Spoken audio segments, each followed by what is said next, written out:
குமரன் மேலே ஓங்கி வெட்டுகிற சூழ்நிலையில் ஆபிரகாமே ஆபிரகாமே என்று 2 முறை தேவ சத்தத்தை கேட்டு அவன் அதை தடுத்து நிறுத்தின சம்பவத்தை தியானித்து வருகிறோம். வேதாகமத்தில் எங்கெல்லாம் 2 முறை தேவன் அழைத்த சம்பவத்தை தான் கடந்த நாளில் நம்ம தியானித்து வரோம்.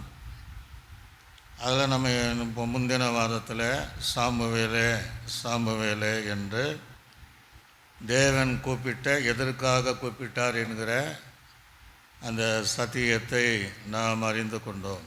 இன்றைக்கு நம்ம அதுபோல் நிறைய காரியம் இருந்தாலும் இன்றைக்கு நம்ம மத்தேயு சுவிசேஷம் 23ஆம் அதிகாரம், மத்தேயு சுவிசேஷம் 23ஆம் அதிகாரத்தில் நம்ம 37வது வசனத்தில் இவ்விதமாய் கர்த்தர் சொல்வதை எருசலேமே எருசலேமே 2 முறை அழைக்கிறார்.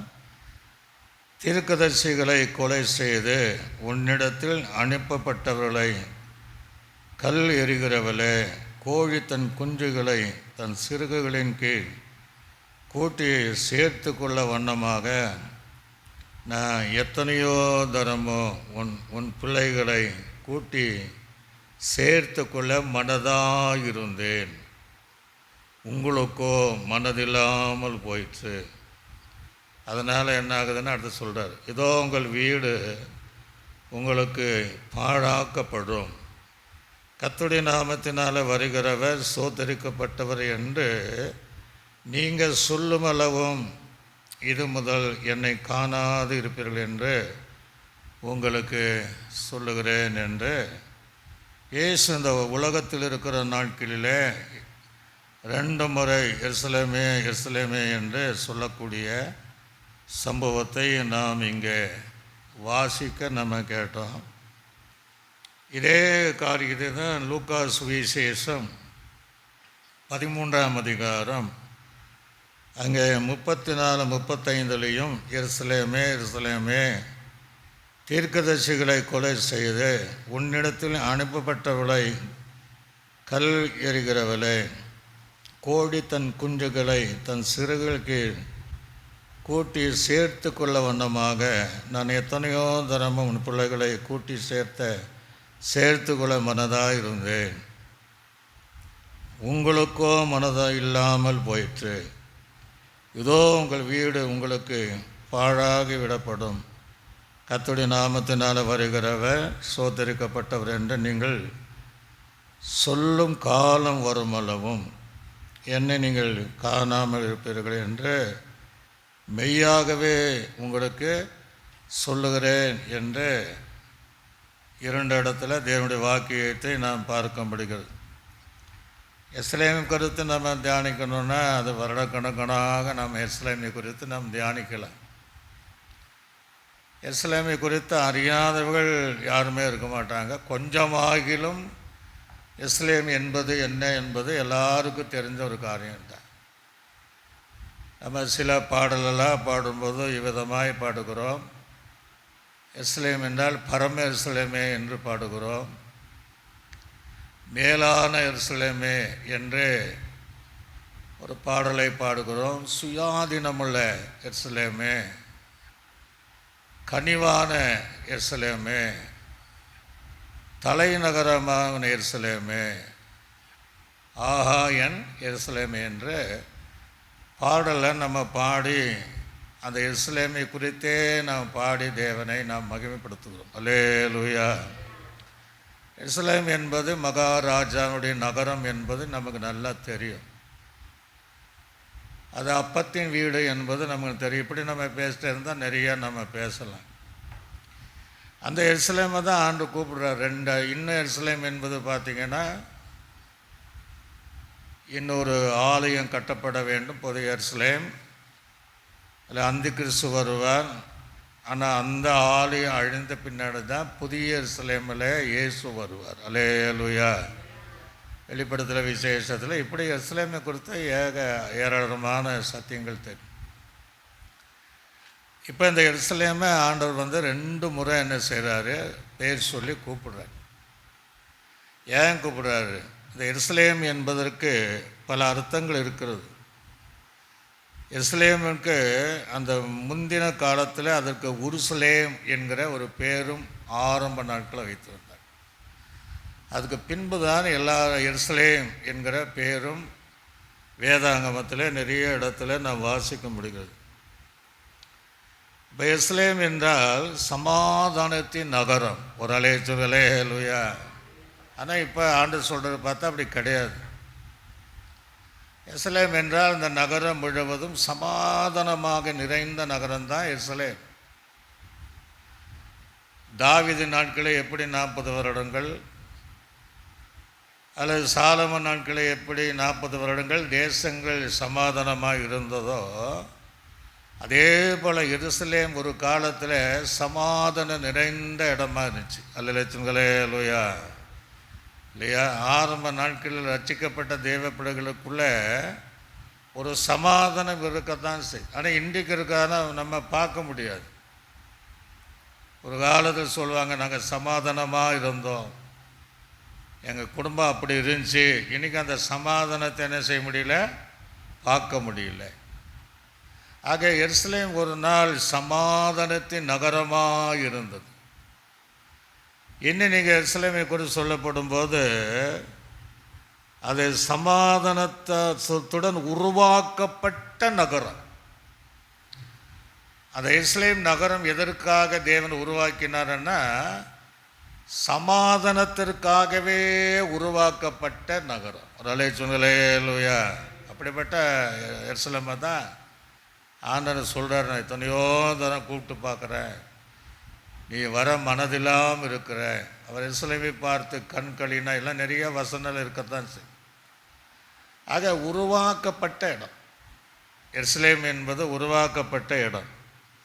மூன்றாவது அதுக்கு சொல்லுகிற ஒரு காரியம், சமாதானத்தை போதிக்கிற ஒரு நகரம். ஒரு அல்லேலூயா.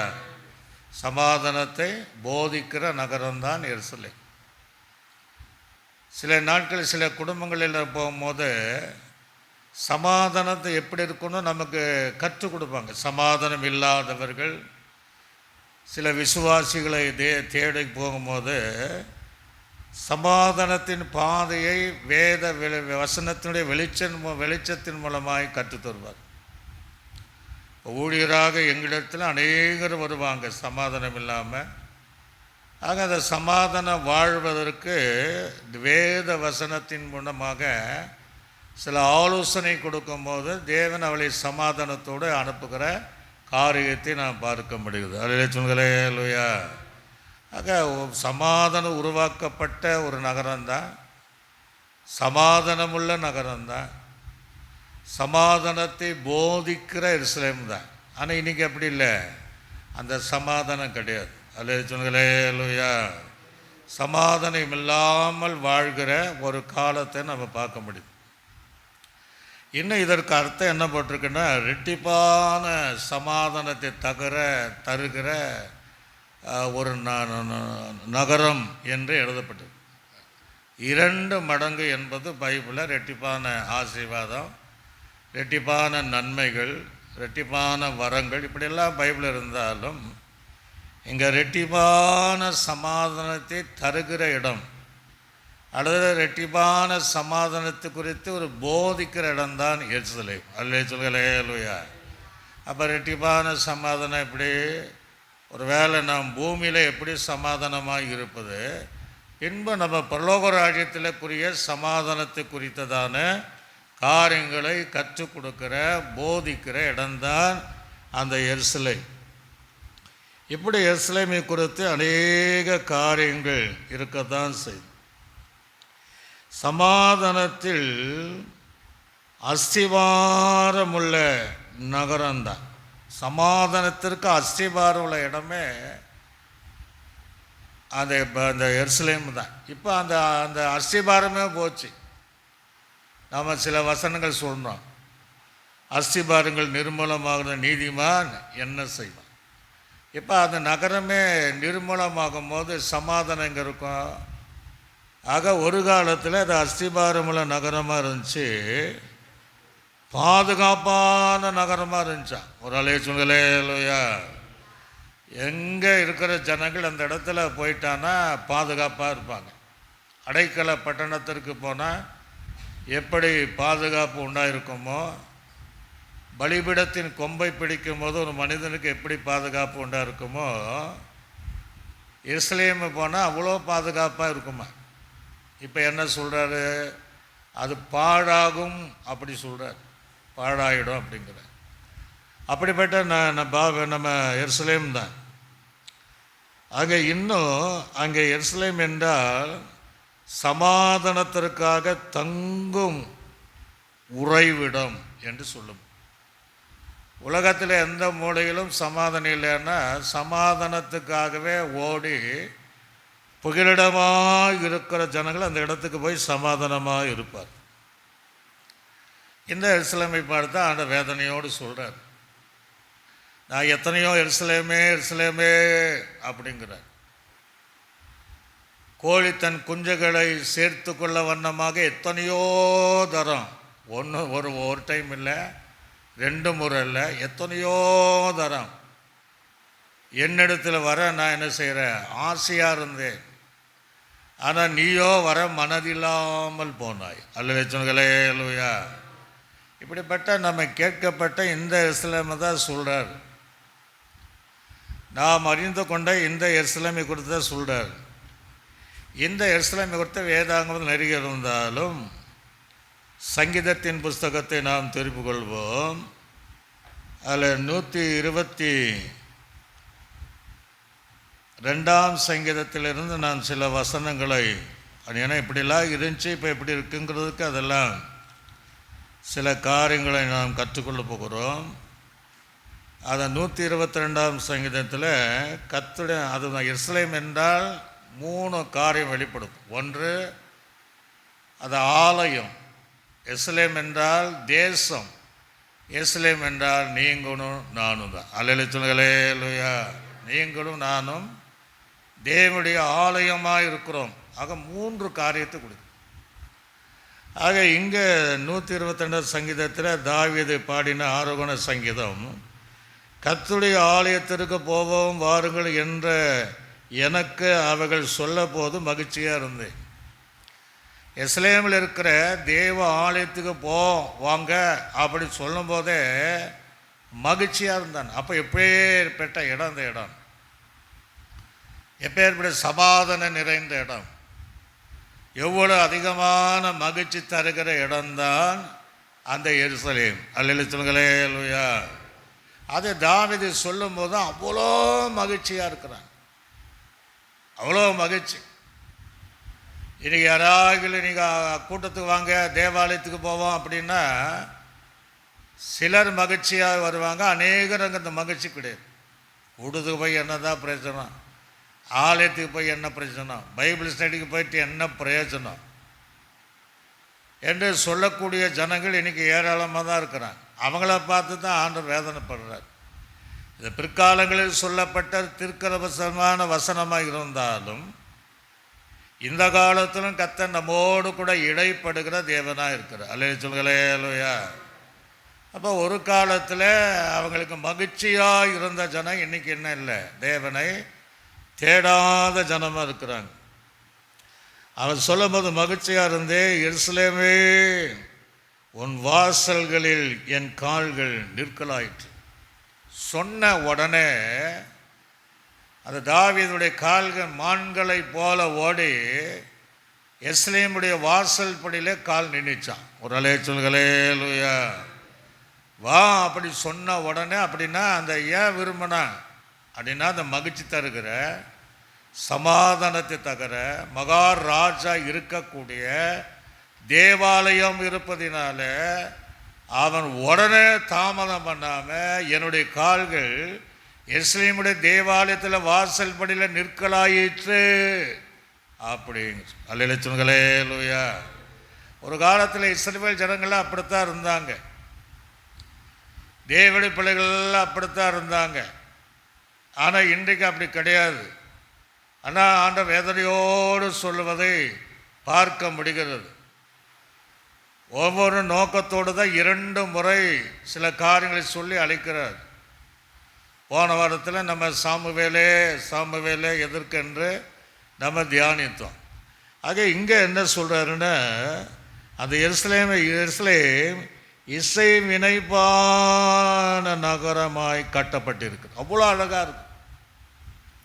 அவ்வளோ அழகான அந்த கட்டடத்தை பார்த்தாலே நமக்கு அவ்வளோ மகிழ்ச்சியும் சமாதானத்தை தரும். அல்லது சொல்லுங்களேயா, அதில் எந்த ஒரு பழதையோ குறையோ குற்றம் சொல்லாத அளவுக்கு நேர்த்தியாய் இசை வினைப்பாய்னா அவ்வளவும் மகிமையாய் கட்டப்பட்ட எருசலேம் இன்னைக்கு என்ன சொல்கிறாரு, அதில் பாழாகி போடுங்கிறார், பாழாகி போயிடுங்கிறார். ஏன்னா நீ வர மனதில்லை, பழைய நிலைமைக்கு பழைய அனுபவத்திற்குள்ளாக என்னை தேடி தேவனை தேடி தேவ ஆலை தேடி இஸ்ரவேல் ஜனங்களுக்கு மனதில்லாததை போலவும் இன்றைக்கு ரட்சிக்கப்பட்ட பிள்ளைகளுக்கும் மனதில்லாமல் தான் இருக்கிறாங்க. அல்லேலூயா. அந்த காலங்களில் பார்த்திங்கன்னா எப்போ பார்த்தாலும் எந்த கூட்டமானாலும் சபையில் தான் இருப்பாங்க. விசுவாசிகளை பொதுவாக தேட்டு போனால் அவங்க போய் சர்ச்சில் இருப்பாங்க, போய் பாருங்கம்பாங்க. இன்னிக்கிற காலங்கள் அவங்க சர்ச்சை தேடி வந்தால் வீட்டில் இருப்பாங்க பாருங்கள். அப்படி காலங்கள் மாறியாச்சு. அந்த காலத்தில் அப்படி தான், அந்த வசதி வாய்ப்பு இல்லை, இப்படி கட்டடங்கள் இல்லை, மண் சுவர்லையும் ஓலைகளிலும் ஜனங்கள் வந்து மழை ஒரு பக்கம் பெய்யும், பூச்செல்லாம் ஒழுகும், ஆனால் அங்கேயே தரித்து இருக்கிற ஒரு அனுபவம். அல்லேலூயா. ஏன்னா அங்கே சமாதானம், மகிழ்ச்சி, ஆசீர்வாதம், தேவன் இருக்கிற இடம் என்பதே ஜனங்கள் அன்றைக்கு இருந்தாங்க. ஆனால் இன்றைக்கி என்ன இல்லை, கூப்பிட்றாரு, கூப்பிட்ட நீ வர மறுபடியும் நான் உன்னை கூப்பிட்றேன், நீ வர மனதில்லாமல் இருக்கிறாய். அல்லேலூயா. ஆண்டவர் இன்றைக்கும் அன்றைக்கு மாத்திரமல்ல, இன்றைக்கு என்ன செய்கிறாரு, அவர் கூப்பிட்டு தான் இருக்கிறார். அங்கே இஸ்ரவேலுக்கு சாட்சியாக கர்த்தருடைய ஜனங்களாகிய கோத்திரங்கள் கர்த்தருடைய நாமத்தை சோத்திரிப்பதற்கு போகும். இப்போ என்ன சொல்கிறாரு, நீ எப்போ சொல்கிறியோ அப்போ தான் வரேங்கிறார். அல்லேலூயா. அது பின்னாடி நாம் எதற்காக போகுமா, சாட்சி என்பது என்ன, உடன்படிக்கை பெட்டி அன்றைக்கி தான் சாட்சி. அந்த நாளிலே எருசலேமில் எது சாட்சி, கர்த்தருடைய உடன்படிக்கை பெட்டி. அதுக்கு என்ன பேர், சாட்சியின் பெட்டி. ஒரு அல்லேலூயா. புதிய ஏற்பாட்டு காலத்தில் எது சாட்சி, நம்ம தான் சாட்சி, நம்ம தான் உடன்படிக்கை பெட்டியாய் சபைக்கும் சாட்சியாக இருக்கணும், முழு உலகத்திற்கும் சாட்சியாக இருக்க வேண்டுமா. ஆக அங்கே அந்த கர்த்தருடைய ஆலயமாக எல்லா கோத்திரம் அங்கே போவாங்க. எதற்கு, கர்த்தருடைய நாமத்தை சோத்தரிப்பதற்காக. அல்லேலூயா. இப்போ என்ன சொல்கிறாரு, நீ எப்போ கர்த்தருடைய நாமத்தில் வருகை சோத்தரிக்க அப்படி சொல்லுகிறாயோ அன்றைக்கி தான் நான் என்ன நீ பார்ப்பேன். ஒரு அல்லேலூயா. ஒரு நாள் தேவனை பார்த்தவர்கள் தான் இவங்கள் எல்லாம். ஆண்டு சொல்ல, நீ இதை சொல்லாமல் என்ன நீ பார்க்க மாட்டேன்ட்டார். ஆக இன்றைக்கு நம்முடைய அனுபவம் இருக்கு. அந்திய காலத்தை போல தேவனை தேடுகிறோமா, தேவ சமூகத்தில் வருகிறோமா. அதுக்கெல்லாம் பாஸ்டர்மார்களை தொந்தரவு பண்ணிவிடுவாங்க. எப்போ பாஸ்டர் கூட்டம், காத்திருப்பு கிட்ட எப்போ, வெள்ளிக்கிழமை எப்போ அப்படின்னு தொந்தரவு பண்ணுவாங்க.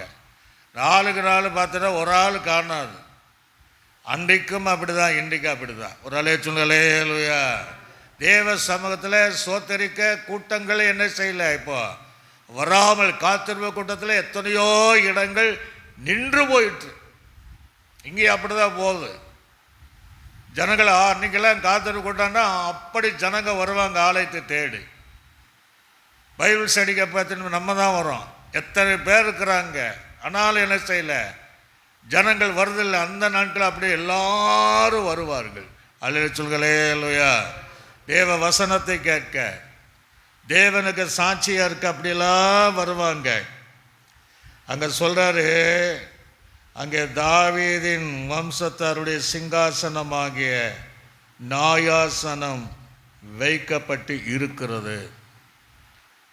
எருசலேமில் ஒரு நீதிமன்றம் இருக்கும். அந்த நீதிமன்றத்தில் போகக்கூடிய அத்தனை பேருக்கும் நீதி நியாயங்கள் செய்யக்கூடிய இடமா இருந்துச்சு. அல்லேலூயா சொல்லுங்களே, அல்லேலூயா. சத்தமாக சொல்லுங்களே, அல்லேலூயா. சபை ஒன்று நீதிமன்றமாக இருக்கணும், ஆனால் நீதி நியாயங்களை செய்யக்கூடியவளாக இருக்கும். அதாவது பிரச்சனை என்று வரும்போது அநியாயமாய் முகதாட்சணையம் பண்ணாமல் ஒவ்வொரு சபை நீதிமன்றங்களாக இருக்கணும்.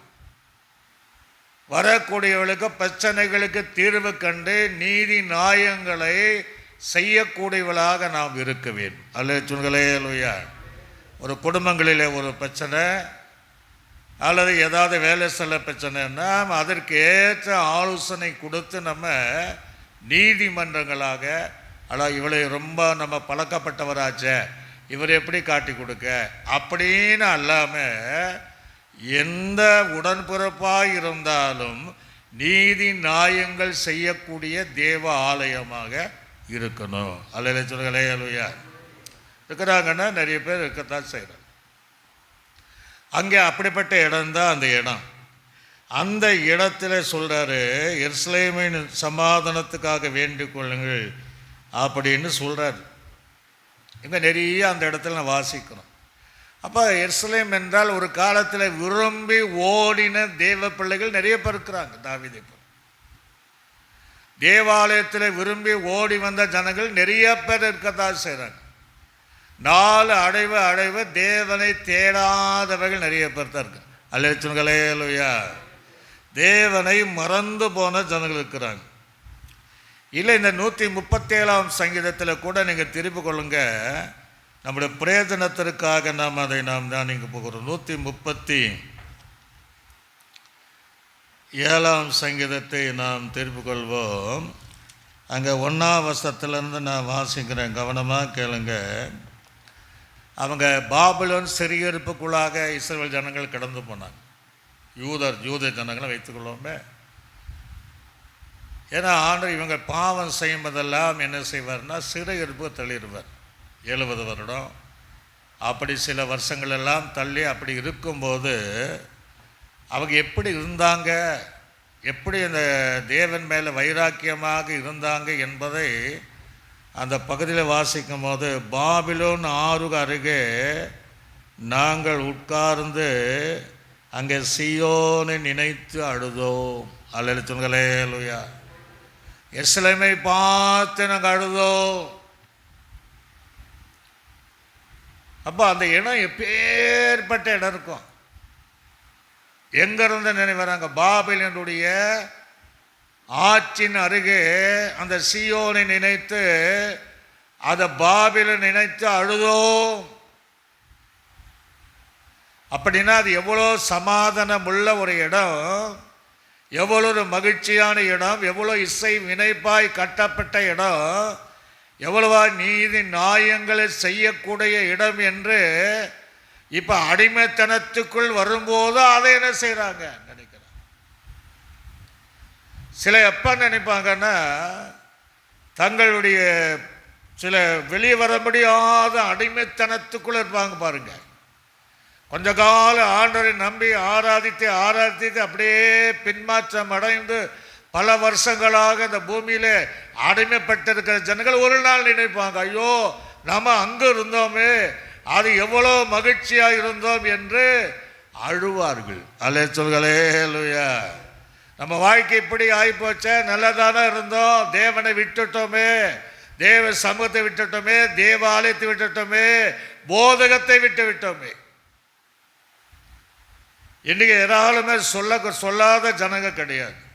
ஆனால் சொன்னாலும் தேவனை தேடுவதில்லை. அல்லேலூயா சொல்லுங்களே, அல்லேலூயா. அப்போ சொல்றாரு பாருங்க, அது நடுவிலிருந்து அலறி செடிகள் மேல் எங்களை கிண்ணாரங்களை தூக்கி வைத்தோம். ஒரு நாள் தேவாலயத்தில் பாடின ஜனங்கள் தான், இசைக்கருவிகளை வாசித்து கிண்ணாரங்களை வாசித்து தேவனை பாடி மகிமைப்படுத்தின ஜனந்தான் இன்றைக்கி கிண்ணறங்கள் இருந்தாலும் வாசிக்க முடியாத அலறி செடியின் மேலே தூக்கி வச்சுட்டு உட்கார்ந்துருக்குறாங்க. அல்லேலூயா சொல்லுங்களே, அல்லேலூயா. சத்தமாக சொல்லுங்களே, அல்லேலூயா. அப்போ இஸ்ரவேல் ஜனங்கள் ஒரு பாழான நிலமில் இருக்கிறாங்க. அதுக்கு பின்னாடி சொல்கிறாங்க பாருங்க, எங்களை சிறைப்படுத்தவர்கள் அங்கே எங்கள் பாடல்களை எங்களை பாழாக்கினவர்கள். ஆமாம், இவங்க எப்பெல்லாம் பாவம் செய்வார்களோ ஆண்டு சொல்கிறார்கள், உன் தேசம் பாழாக்கப்படுங்க. நடக்குதா? பாழாக்கின இடத்துல இருக்கிறாங்க, பாழாக்கின ஜனங்களோடு இருக்கிறாங்க பாபிலோனில். ஆனால் இப்போ அதெல்லாம் நினைக்கிறாங்க, யோசிக்கிறாங்க, நம்ம எவ்வளோ நல்லா இருந்தோம், எவ்வளோ மகிழ்ச்சியாக இருந்தோம், சமாதானமாக இருந்தோம், நமக்கு எவ்வளோ பிரச்சனையானாலும் நீதி நியாயங்கள் எல்லாம் நமக்கு கிடைச்சது, இப்போ ஒன்றும் கிடைக்கலையே என்று சொல்லிட்டு எங்களை சிறைப்படுத்தவர்கள் அங்கே எங்கள் பாடல்களை, எங்கே தேவனை பாடுகிற பாடல்களை, எருசலேமிலே பாடுகிற பாடல்களை எங்களை பாழாக்கினவர்கள் மங்கள கீதங்களை விரும்பினாங்களாம். அப்போ எதிரி பாபிலோனு சிறைப்பிடித்தவனே எருசலேமுடைய பாடல்களும் அந்த மங்கள கீதங்களை விரும்பினான்னா அப்போ எருசலேம் எப்படி இருந்திருக்கும்? அல்லேலூயா சொல்லுங்களே. அல்லேலூயா.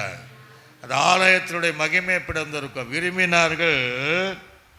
ஆக சொல்கிறாரு, சிலவற்றை எங்களுக்கு பாடுங்கள் என்று சொன்னார்கள்.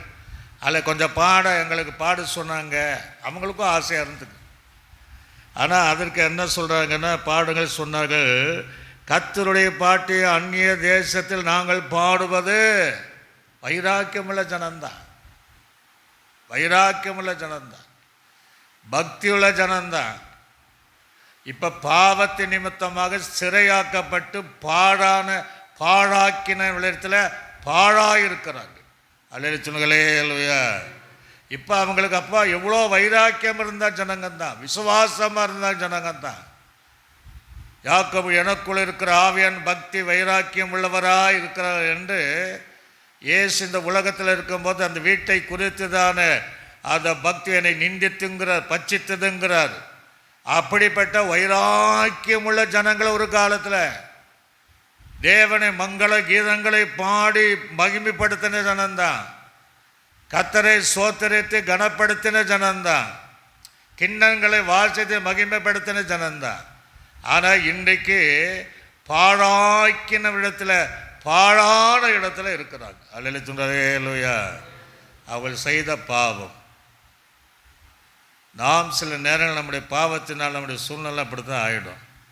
அங்கே சொல்லிவிட்டு அங்கே சொல்கிறாரு, பாடுவது எப்படி? எருசலேமே, நான் உன்னை மறந்தால் என் வலது கை என் தொழிலை மறப்பதாக, தொழிலை மறப்பதாக. ஃபாதர் போடுவார் இல்லையா, என் கை செயலிழந்து போவதாக. அப்போ இவங்களால் இப்போ எருசலேம் அங்கே இருக்கும்போது மறந்துட்டாங்க, இப்போ இங்கே வந்து எங்களால் மறக்க முடியல. எருசலேமே எப்படி மறக்க முடியும்? தேவாலயத்து நிகழ்வை எப்படி மறக்க முடியும்? கிறிஸ்தவனுடைய அனுபவங்களை, ஆவிக்குரிய சபையில் இருக்கக்கூடிய அனுபவங்களை எப்படி மறைக்க முடியும், மறந்து இருக்க முடியும்? இப்போ அவங்க எங்களை எப்படியா மறக்க முடியும்? என் வலது கை தொழிலை எடுக்கணும்னு அர்த்தம். அவர் சொல்கிறாரு, செயலற்று போய்விடும். பகல் நேர பாடல் நேரே அப்படின்னு அதை சொல்கிறார். எருசலேமே, உன்னை மறந்தால் எனது வலது கை செயலற்று போய்விடும் என்று ஃபாதர் பாடுறார். செயலற்று போய்விடும் அர்த்தம் ஸ்ட்ரோக்கு மாதிரி ஆகிடும். நான் உன்னை மறந்துட்டான்னா இந்த வலது கையை அசைக்க முடியாது. இந்த வலது கையினால் ஒன்றும் பண்ண முடியாது. வலது கை இல்லைன்னா ஒன்றும் பண்ண முடியாது. கிண்ணறங்களை வாசிக்க முடியாது, தேவனை மகிமைப்படுத்த முடியாது. அப்படின்னா எங்கே போனால் பாழாக்கினவருடைய இடத்துல இருக்கும்போது தான் அந்த நினைவுகள் வருகிறது. அல்லேலூயா சொல்லுங்களே. அல்லேலூயா. அப்படி அதனால தான் இப்படி வைராக்கியமுள்ள இருந்த ஜனங்க தான்.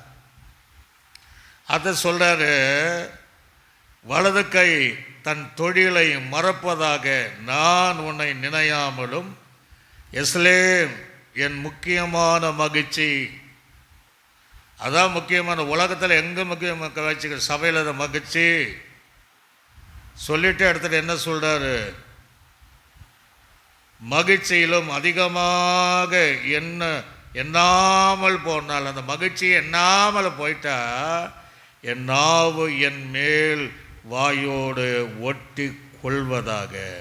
அல்ல சொன்னங்களே லூயா. அப்படின்னு என்ன அர்த்தம்? ஒட்டிட்டான்னா பேச முடியாது, ஊமையாக இருப்பேன். நாங்கள் அப்படி தான் சொல்லுவோம். ஒட்டிட்டா பேச முடியாது. இப்படி இருந்த ஜனங்க எங்கே இருக்கிறாங்க? பாபிலோனோடு பாழாக்கின இடத்துல பாழாக்கினவரோடு இருந்துட்டு இதெல்லாம் நினைக்கிறாங்க. அல்ல சொல்லுங்களே லூயா. சத்தமாக தான் சொல்லுங்களே லூயா. இப்போ அந்த எருசலேமே எருசலேமேங்கிறார்.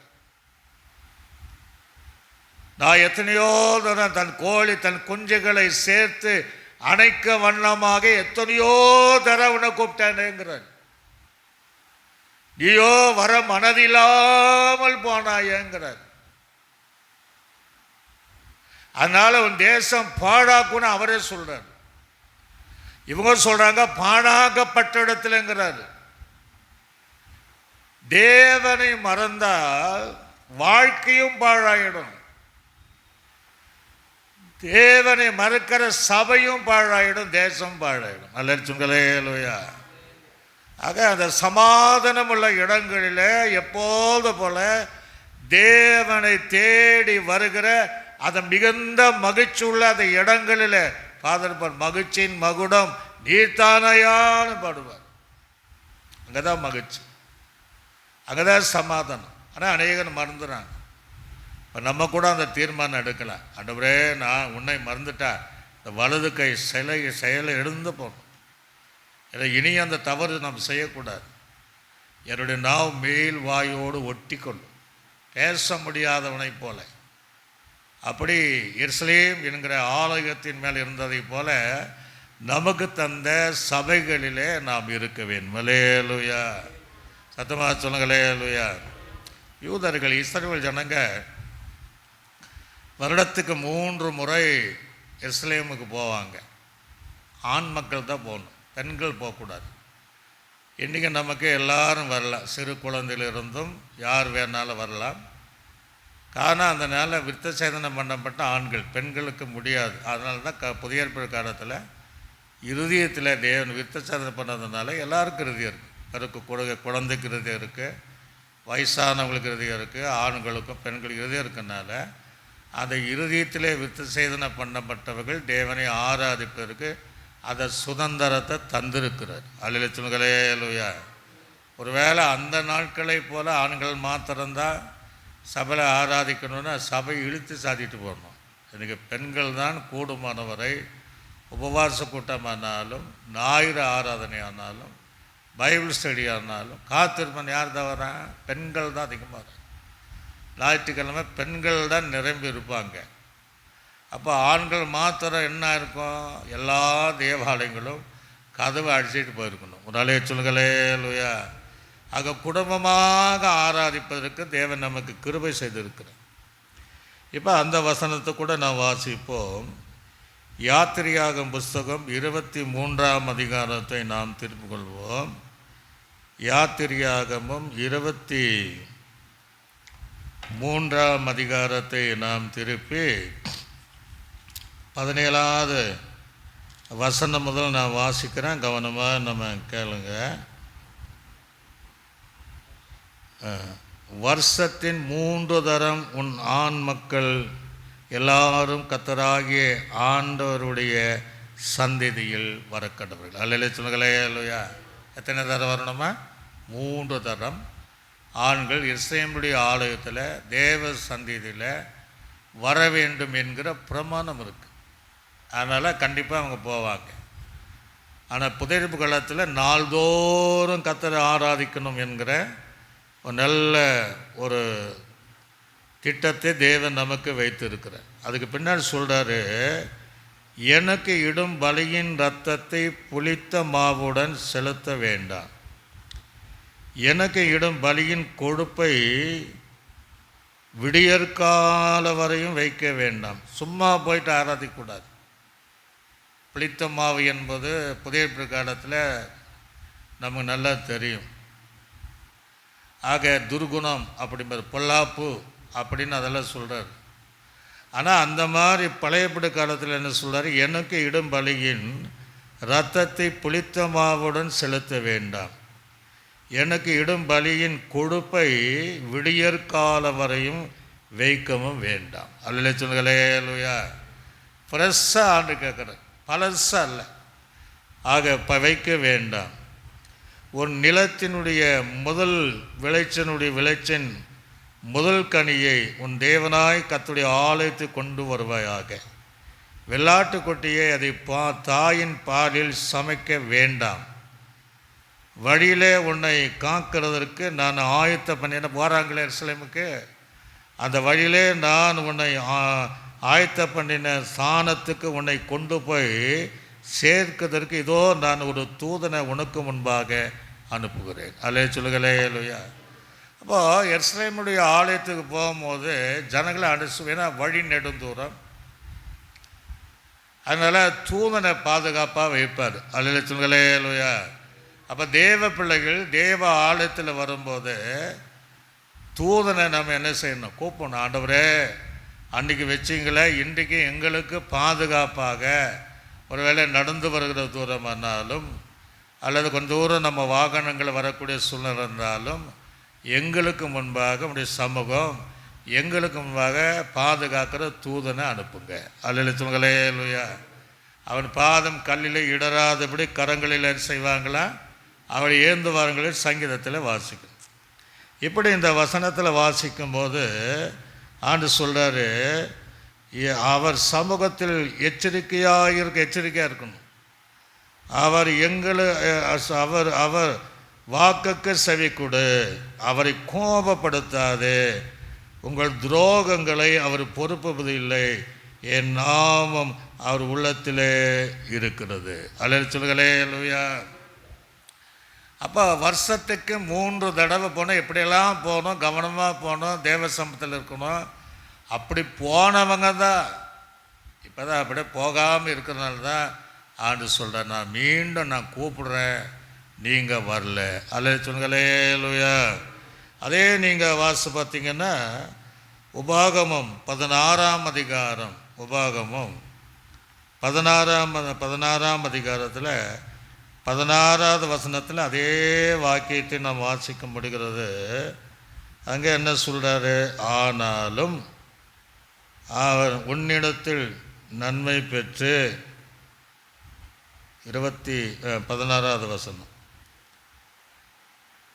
வருஷத்தின் 3 தரம் புளிப்பில்லாத அப்ப பண்டிகையிலும், அதை பண்டிகை சொல்கிறார், என்னென்ன பண்டிகைன்னா வார பண்டிகையிலும் கூடார பண்டிகையிலும் உன் ஆண் மக்கள் எல்லாரும் தேவனாய் கர்த்தர் தெல்லுங்குடு ஸ்தானத்தில் அவர் சந்ததிக்கு முன்பாக வந்து காணப்படுவார்கள். அல்ல சொல்லுங்களே இல்லையா. அப்படின்னா தேவன் பார்க்கிற விதமாக தேவ சமூகத்தில் வரணும். அல்ல சொல்லுங்களே இல்லையா. இப்போ நீங்கள் ஆலயத்துக்கு வருவதை யார் பார்க்குறா, கர்த்தர் பார்க்கிறார். பாஸ்டர் அல்ல, பாஸ்டர் பார்க்குறார் 2 பொண்ணில், கர்த்தர் இந்த இடத்துல நின்று அவர் யாரெல்லாம் வராங்க, எப்படியெல்லாம் ஆராதிக்கிறாங்க என்பதை கர்த்தர் அங்கே பார்க்கிறார் என்பதை நாம் அறிந்து கொள்ள வேண்டும். ஒருவேளை இந்த வசனங்கள்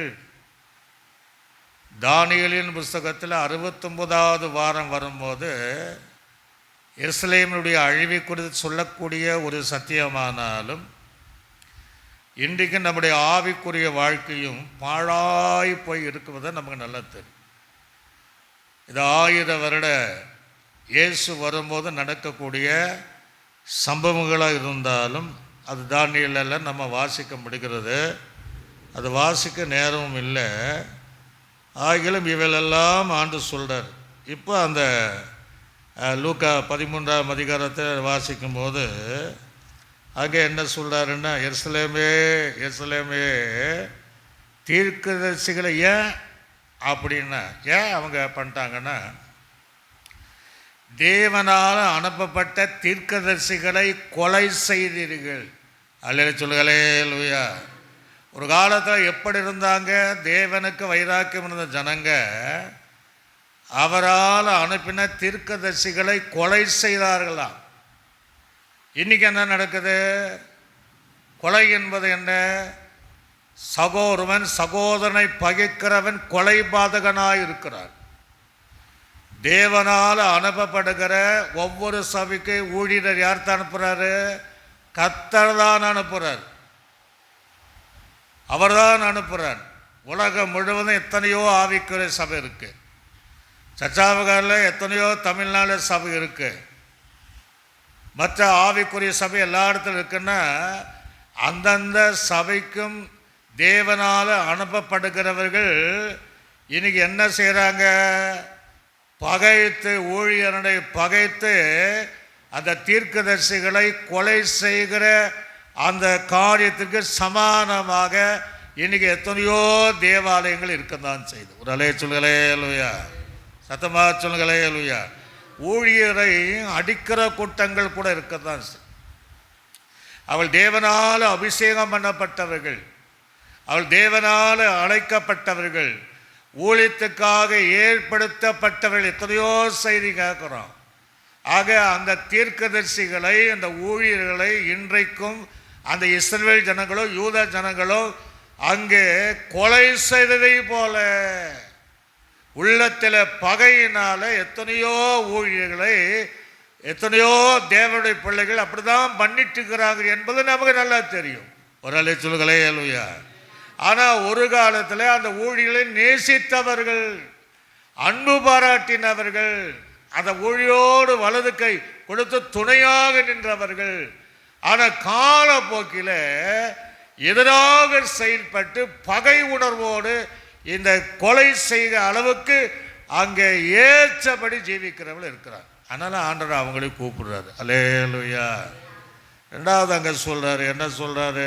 அந்த வசனத்தை வாசிக்கும் போது, கொலை செய்து உன்னிடத்தில் அனுப்பப்பட்டவளை கல்லெறிந்தவளேங்கிறார். என்ன பண்ணாங்களா? ரெண்டாவது கல்லெறிஞ்சாங்களா? நியாயப்பிரமாணத்தின்படி விபச்சாரம் செய்கிறவள் தான் கல்லெறியப்படணும். ஓய்வுனால வெறுகு பெருக்குனால தான் நடக்கும். அது நிறைய விஷயங்கள் இருக்கு. ஆனால் தேவன் அனுப்புகிற ஊழியரை, தேவன் அனுப்புகிற ஆசாரியனை கல் எறிந்தார்களாம். ஆனால் இன்னைக்கு கல் எறியல, சொல் எறிவார்கள். அல்ல சொல்லுங்களே அல்லையா. சிலர் சொல்லுவாங்களே, கல்லடிப்பட்டாலும் பரவாயில்லைங்க, அந்த சொல்லடி என்ன பண்ண முடியாது, தாங்க முடியாது. கல்லடினால் உண்டாகிற காயங்கள் ஆற்றிடலாம், சொல்லினால் வருகிற காயங்கள் ஆற்ற முடியாது. அல்ல சொல்லுங்களே அல்லையா. வீட்டில் இருந்து 4 அடித்தா அப்புறம் 4 அடி அடித்தாலும் பரவாயில்லைங்க, இப்படி சொல்லிட்டாங்க, வருத்தம் உண்டா. காலங்கள் அந்த வார்த்தையினுடைய காயங்கள் மாறவே மாறாது. இன்றைக்கி எத்தனையோ பிள்ளைகள் அபிஷேகம் பெற்றவங்க தான், ரட்சிக்கப்பட்டவர்கள் தான், தேவனை அறிந்தவர்கள் தான். அவருடைய வார்த்தையினால அந்த யூத ஜனங்க, இஸ்ரவேல் ஜனங்க கல்லெறிந்ததை போல வார்த்தைகளை எறிந்து அநேகரை காயப்படுத்தி கொண்டு தான் இருக்கிறார்கள். அல்லே சொல்லுங்களே அல்லையா. சத்தமாத்தா சொல்லுங்களே அல்லையா. அதை சொல்கிறாரு. கடைசி நாளில் இதெல்லாம் நடக்கக்கூடிய ஒரு காரியம்தான். ஆண்டவர் இஸ்ரவேல் ஜனங்களை பார்த்தா சொல்கிறாரு. ஆக சொல்லிட்டு சொல்கிறாரு, எரிந்தாயே என்று சொல்லிட்டு என்ன சொல்கிறாருன்னா, எரிந்த கோழி தன் குஞ்சுகளை சிறகுகளின் கீழ் கூட்டி சேர்த்து கொள்ள வண்ணமாக நான் எத்தனையோ தரமோ உன் பிள்ளைகளை கூட்டி சேர்த்து கொள்ள மனதாயிருந்தேன், உங்களுக்கோ மனதில்லாமல் போயிற்று. எவ்வளோ நல்ல தகப்பன். அரப்பண தீர்க்கதரிசியில் கொலை செய்தார்கள். தேவனால் அனுப்பப்பட்டவனை கல்லெறிந்தார்கள். யாராவது சும்மா இருப்பாங்களா? ஆனால் அது இரக்கமுள்ள தேவன். இக்கொலை செய்தது பகைத்து கொலை செய்ததா வார்த்தையின். ஆனாலும் அந்த குஞ்சுகளை, அந்த கோழி எத்தனையோ தன் ஆபத்து, ஏன்னா பறந்திலிருந்து ஆபத்து, பல பறவையிலிருந்து ஆபத்து வருகிறது. அதனால் அந்த கோழி தன்னுடைய சிறுகுகளுக்குள்ளாக வரும்படியாக எத்தனோ தன்னுடைய பிரயாசத்தினால் சத்தமிட்டு அழைப்பதை போல 1 2 அல்ல, எத்தனையோ தரம் அல்ல சொல்லுங்களே இல்லையா. ஏன் தெரியுங்களா? அவருடைய ஜனம். ஒரு அலே சொல்லுங்களே லூயா.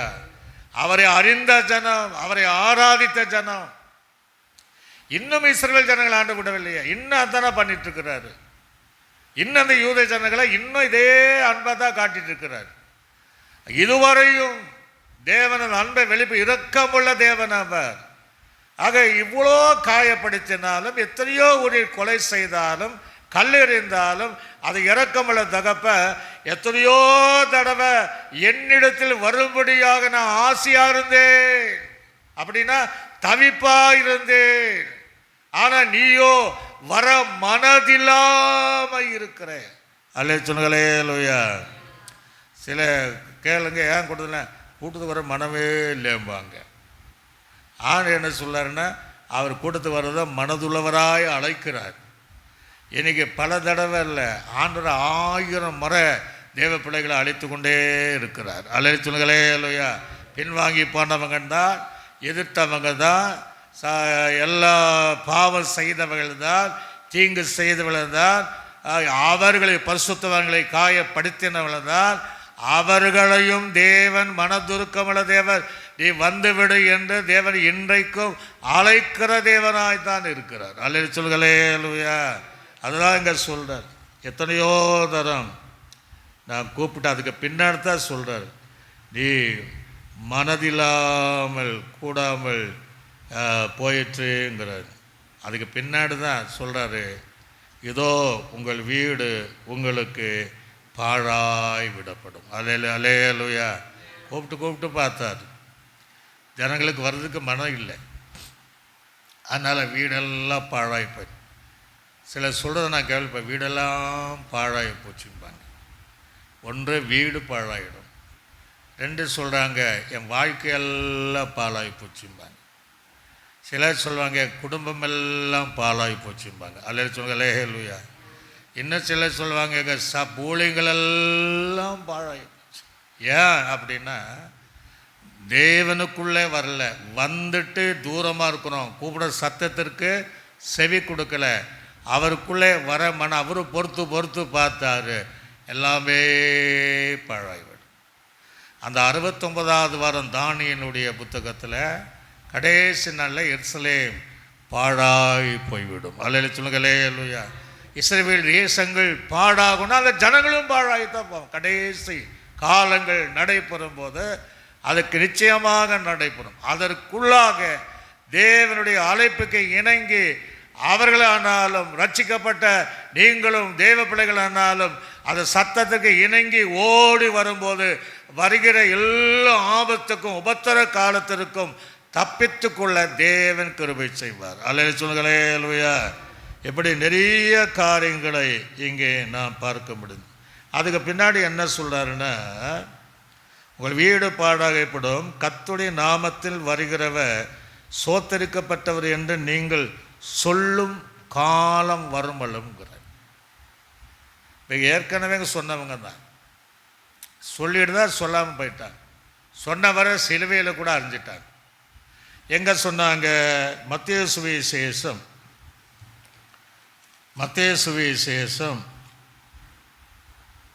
21ஆம் அதிகாரம் 21ஆம் அதிகாரம் அதில் 29வது வசனத்தில் வாசிக்கும் போது அங்கே இந்த வார்த்தைகளை நாம் கேட்க முடியும். 29வது வசனம் 29 வசனம் தெரியல. கர்த்தருடைய நாமத்தினால் வருகிறவர் சோத்தரிக்கப்பட்டவர் என்று இங்கே இருக்கு பாருங்க. 9வது வசனம் 21:9 வாசிக்கும் போது, முன் நடப்போரும் பின் நடப்போரும் திரளான ஜனங்கள் தாவீது குமாரனாக்கு ஓசனா, நாமத்தில் வருகிறவர் சோத்தரிக்கப்பட்டவர், உன்னதத்திலே ஓசனா என்று சொல்லி ஆர்ப்பரித்த ஜனங்கள்தான். தபசு காலங்களில் இதெல்லாம் அந்த வசனத்தை வாசிப்பாங்க. எல்லாரும் தேவனை கடுவின் மேலே வைத்து ஆராதித்த ஜனங்கள் தான். ஒரு அலேச்சுகளே லூயா. கடைசி பார்த்தீங்கன்னா அவரையே கொலை செஞ்சிட்டாங்க. யார் கொலை செய்தார்கள்? இயேசுவை அவங்க தான் கொலை செய்தாங்க. அந்த கூட்டம்தான், அது ஆர்ப்பரித்த கூட்டம்தான். அதுக்கு தான் அவங்க பிள்ளைகளை சொல்றாரு, இதான் இப்படி பண்ணிட்ட பின் சந்ததி பிள்ளைகளாகிலும் என்னிடத்தில் வர மனதுள்ளவராய் நான் இருக்கிறேன், அவர்கள் மனதில்லாமல் போகிறார்கள். அல்லேலூயா. யார் ஆண்டவரை அவர் சொன்னாங்களோ அதே ஜனங்க தான் தேவனை சிலுவையிலே அறைந்தார்கள். அந்த இயேசு ஒரு தீர்க்கதரிசி தான், அவரையும் கொலை செய்தார்கள். அவரால் அனுப்பப்பட்டவர்களை எல்லாம் கல்லெறிந்து கொலை செய்த ஜனங்க தான் அந்த ஜனம். அதான் சொல்ற, நீ இந்த வார்த்தை சொல்கிற காலம் வரையும் என்ன நீ பார்க்க மாட்டேன்றது. அல்லேலூயா. சில வீட்டில் சொல்ல, இனி நீ மனம் திரும்பலைன்னா வீட்டு பக்கம் வர மாட்டேன், என்ன நீ பார்க்க மாட்டேன்னு சொல்லுவாங்க. ஆண்டவர் இப்படி தான் சொல்றார், அங்கே என்ன நீ என்ன செய்ய மாட்டேன், பார்க்க மாட்டேன். லூக்கா சுவிசேஷம் அதில் 13ஆம் அதிகாரம், மீண்டும் அந்த வசனத்தை நம்ம வாசித்து நான் முடிக்க போகிறோம். லூக்கா சுவிசேஷம் 13ஆம் அதிகாரம் அதில் 37ஆம் வசனத்தை வாசிப்போம். 37 எருசலேமே எருசலேமே, தீர்க்கதரிசிகளை கொலை செய்து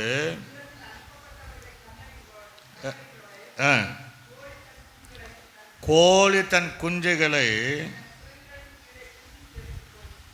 வண்ணமாக எத்தனையோ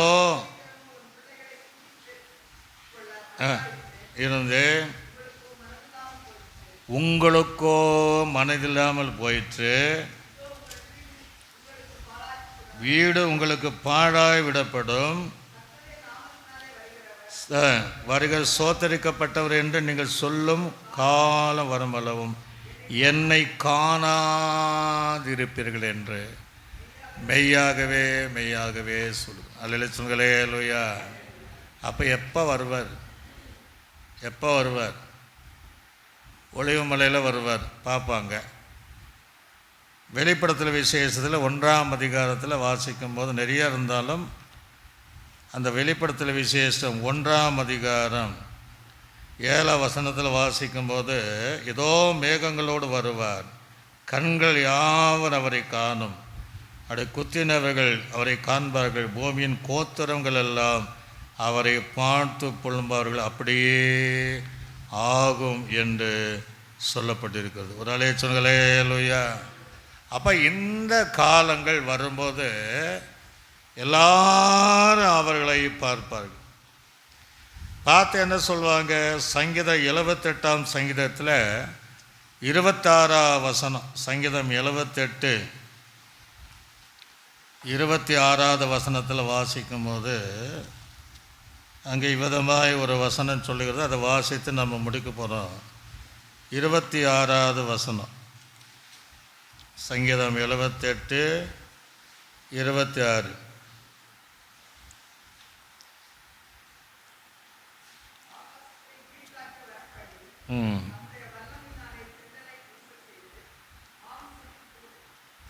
அந்த வசனம் இல்லை, இன்னொரு வசனம் இருக்குது. அவர் கர்த்தருடைய நாமத்தினால் வருகிறவர் சோத்தரிக்கப்பட்டவர் என்ற ஒரு வசனம் மீண்டும் எல்லாம் போவாங்க என்ற ஒரு வேத வசனம் அங்கே இருக்கிறது. ஆகவே கர்த்தர் அந்த வசனத்தின்படி மீண்டும் அந்த ஜனங்க சோத்திரம் பண்ணுவாங்களே. சோத்திரம் பண்ணும்போது தான் கர்த்தரை அவரை காண்பார்கள். ஒரு ஆளே சொல்லுங்களே லூயா.